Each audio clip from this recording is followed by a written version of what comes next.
Eu vou falar um pouquinho. Se eu me atrapalhar nas palavras, não olhe na cabeça, eu estou nervosa e sou Bequinha, né? Se não falar errado, não sou Bequinha. Olha, Marta Salles Costa entrou na minha casa, doente. Eu cuidei de Marta, raspei Martinha, na obrigação de 7 anos. Pelejei para minha mãe Iemanjá, recebeu a DK, adulei e ela disse que não aceitava, que não queria a DK, que ela queria um cargo na casa, mas ela não queria a casa aberta. Aí chamei o marido de Martinha, que o ex, que era Jorge, ela, filha dela, para ouvir um orixá falar por a própria boca dele. Passou-se. Quando foi na obrigação de 14 anos, eu disse, Martinha, vamos fazer o seguinte. Martinha resolveu receber a DK. Eu disse, vamos ver, minha filha, se Iemanjá aceita. Mandei Martinha comprar as coisas para receber o ADK na obrigação de 14 anos. E Iemanjá foi uma palavra só, uma boca só disse a mesma palavra que ela disse, ela tornou a dizer. Então, muita gente, não agravando assim, dizendo, né, os que estão aqui, assim, no mundo aqui, em Aracaju, Rachuelo, disse que eu não daria o ADK de Martinha, porque Martinha era quem sustentava minha festa, minha casa, e que eu estava segurando Marta Salles Costa na minha casa. Muito pelo contrário. Rita Tacitaô é conhecida, Seu José é conhecido, das minhas festas que frequentava a minha casa antes de Marta Salles entrar na minha casa. Graças a Deus todo mundo sabe que a minha casa toda a vida seguiu em frente do jeitinho que Salles Costa. A você ter uma decepção e depois abandonar seu orixá, abandonar seus santos, porque a nossa vida é de altos e baixos. Hoje a gente sorri, amanhã nós chora, hoje a gente está com o aqué na mão, amanhã nós está sem o aqué, e assim é a nossa vida. E não vamos culpar nem acusar o nosso orixá, porque ele não tem culpa de nada. Então, minha filha, vou lhe entregar aquilo que Deus e Oxum e Iemanjá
ele estava muito doente.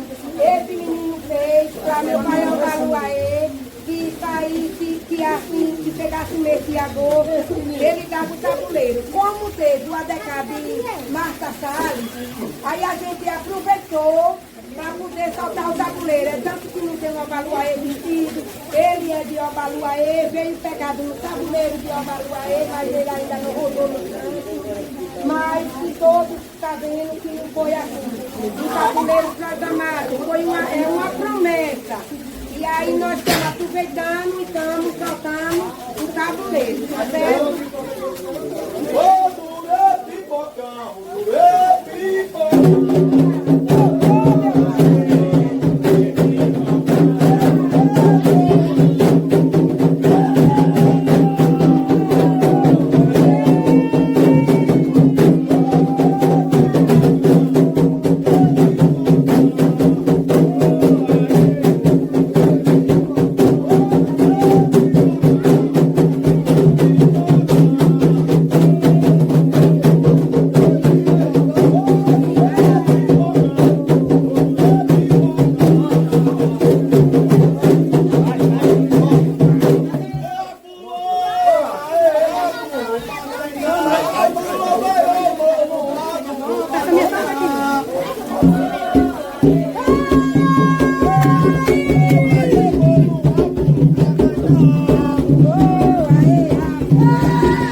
Thank you.